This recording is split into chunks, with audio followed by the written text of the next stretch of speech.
दोस्तों, आज की कहानी है देवरानी जी। मेरे मायके वाले आपके मायके वालों जितने अमीर नहीं है ना।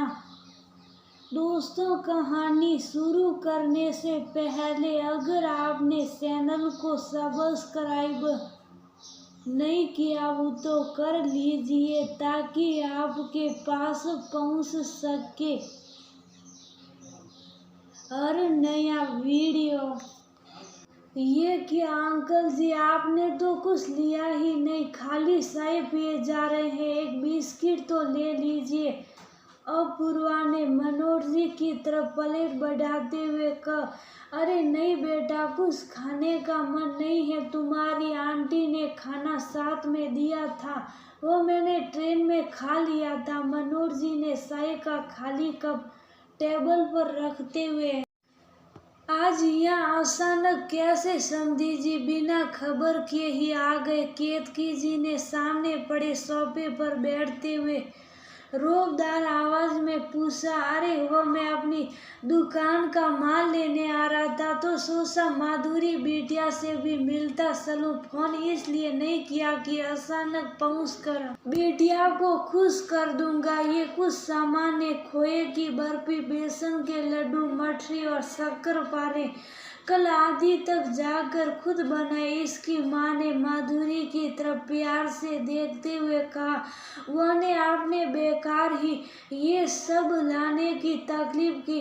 या ये कौन खाएगा, अब इधर उधर बंटवाना पड़ेगा। केतकी ने टेबल पर रखे सामान की तरफ देखकर मुंह बनाते हुए कहा, खाएगा क्यों नहीं, मुझे तो घर की बनी मिठाइयाँ बहुत पसंद है, मेरे से तो सचमुच रहा नहीं जा रहा। डब्बा खोलकर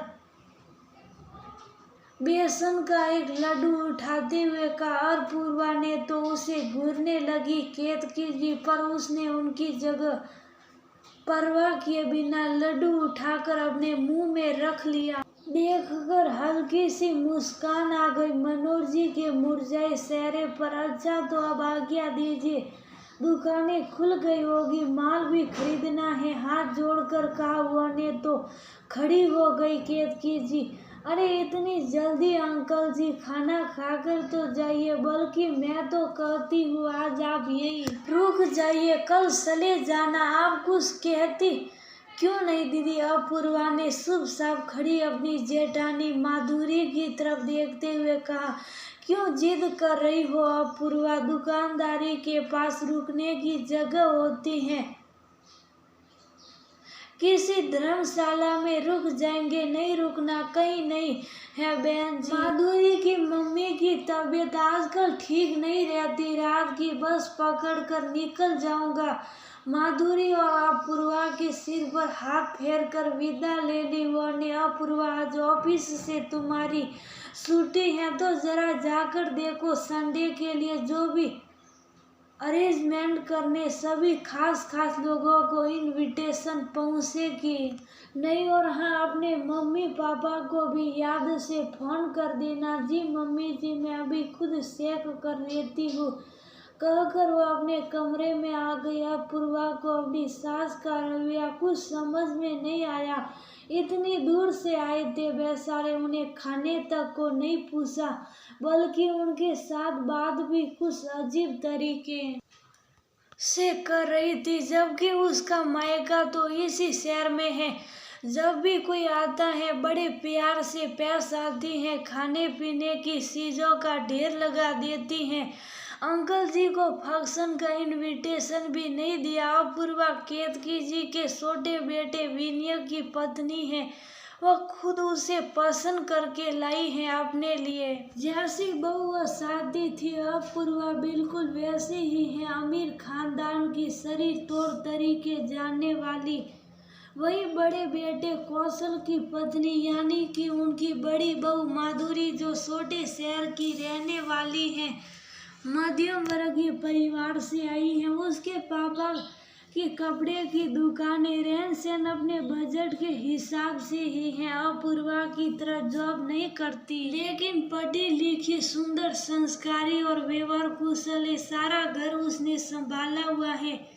उसके इन्हीं गुणों की वजह वजह से केतकी जी की सास कौशल्या जी ने देखते ही अपने पोते के लिए पसंद किया था उसे, लेकिन उसके ये सब गुण केतकी जी के लिए कोई मायने नहीं रखते। उस वक्त अपनी सास के सामने कुछ बोल नहीं पाई थी केतकी जी, पर उन्हें ये रिश्ता बिल्कुल पसंद नहीं था। अपनी खींच गाय बगाए माधुरी के ऊपर निकालती रहती हैं जब तक कौशल्या जी जिंदा थी। उनका थोड़ा बहुत लिहाज भी कर लेती थी, लेकिन उनके गुजरने के बाद तो वह माधुरी को निशा दिखाने का कोई मौका हाथ से नहीं जाने देती।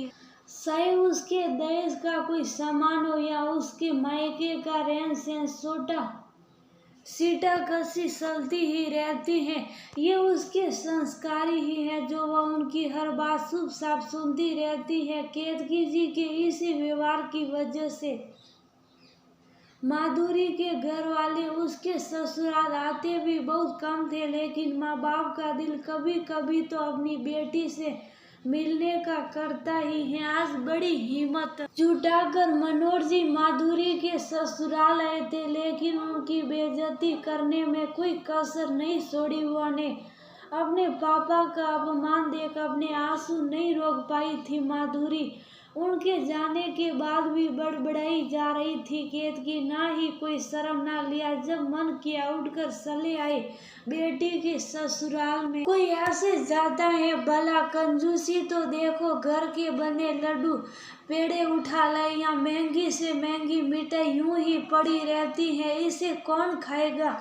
कितनी बार कहा है इससे मना कर दो, अपने माँ बाप को ये सब ना भेजा करें, और इतनी भी समझ नहीं कि आने से पहले फोन करके बता दे। उन्होंने बताया तो था अपने काम से आए थे, दीदी से मिलने का मन हो रहा होगा तो चले आए। वैसे भी रोज रोज कहाँ आते बेचारे, मेरी शादी को 6 महीने होने वाले, मैंने तो पहली बार ही देखा है उन्हें, बिस्किट तक तो खाया नहीं उन्होंने। हमारा माधुरी का उदास चेहरा देखकर कहा अपूर्वा ने, माधुरी ये सब उठाओ यहाँ से, जो तुम्हें खाना है रखो, बाकी शांता से कहो ले जाएगी अपने घर। मुझे तो देखकर ही डायबिटीज हुए जा रही है।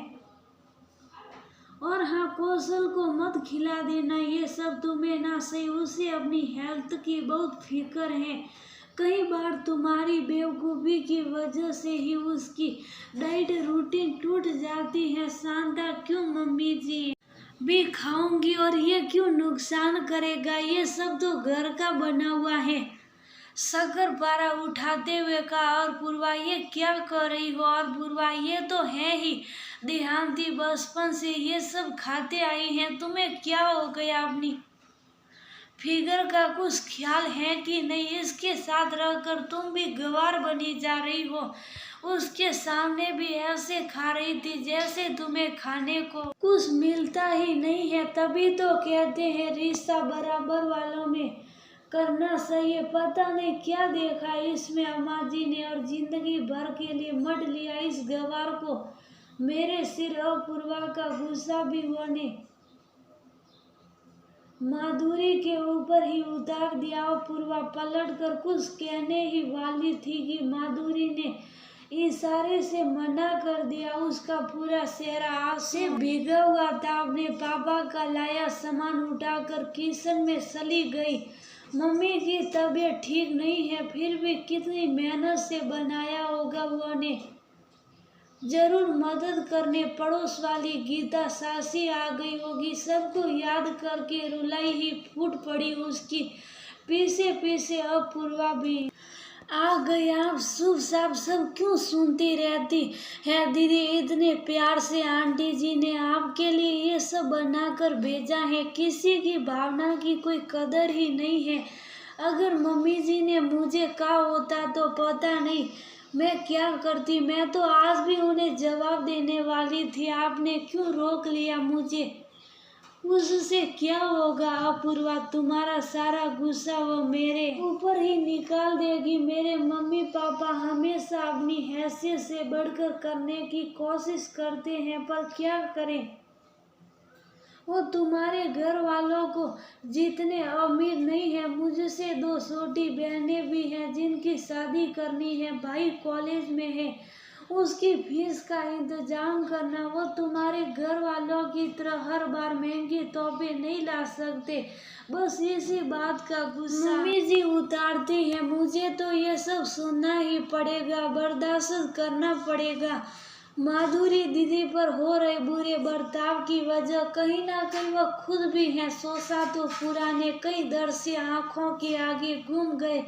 किसी भी त्योहार या मौके पर उसके घर से महंगे महंगे तोहफे, फल और मिठाइयाँ आना देखकर मम्मी जी का माधुरी दीदी को ताने मारना, माधुरी दीदी का सारे काम कराना और फिर भी सबके सामने सारा क्रेडिट उसे देना। और माधुरी दीदी वो ने कभी उससे कोई ईर्ष्या या जलन नहीं की। हमेशा एक बड़ी बहन की तरह उससे प्यार करती रही, उसका ख्याल रखती रही। पर ये तो गलत है और वो ऐसा नहीं होने देगी। मन ही मन कुछ सोच लिया उसने, क्योंकि कभी भी हिम्मत हारने में विश्वास नहीं रखती थी। वो आने वाले संडे को विनय का बर्थडे था। उनके नए शोरूम का उद्घाटन भी उसी दिन रख लिया था। शोरूम पर पूजा के बाद वहीं पर गेस्ट के लिए लंच का इंतजाम था। माधुरी के साथ अपूर्वा भी काम में लगी हुई थी।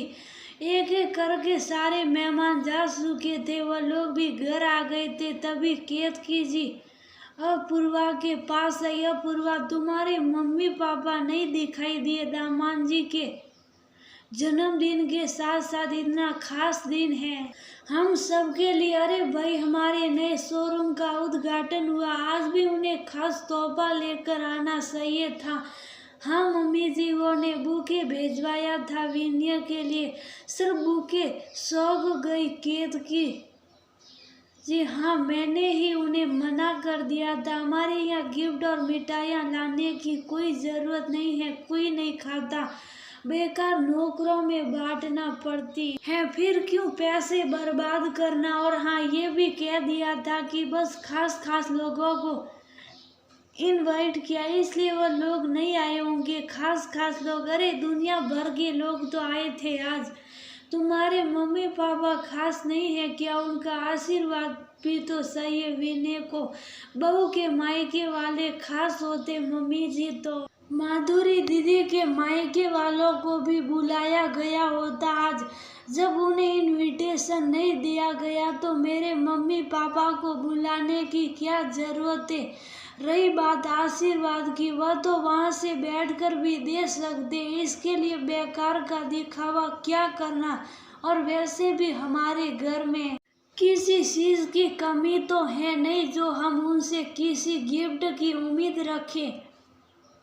अपनी मनपसंद बहू जिसे वह बड़े साव से अपने बेटे की दुल्हन बनाकर लाई थी, उन्हें इस तरह पलटकर जवाब भी देगी, सपने में भी कभी नहीं सोचा था। केतकी जी ने अपूर्वा का एक एक शब्द तमाशे की तरह लगा उनके गाल पर। आए दिन उसके मायके से आने वाले फल, मिठाइयाँ, महंगे उपहारों के ढेर उनकी आंखों के सामने नाच गए।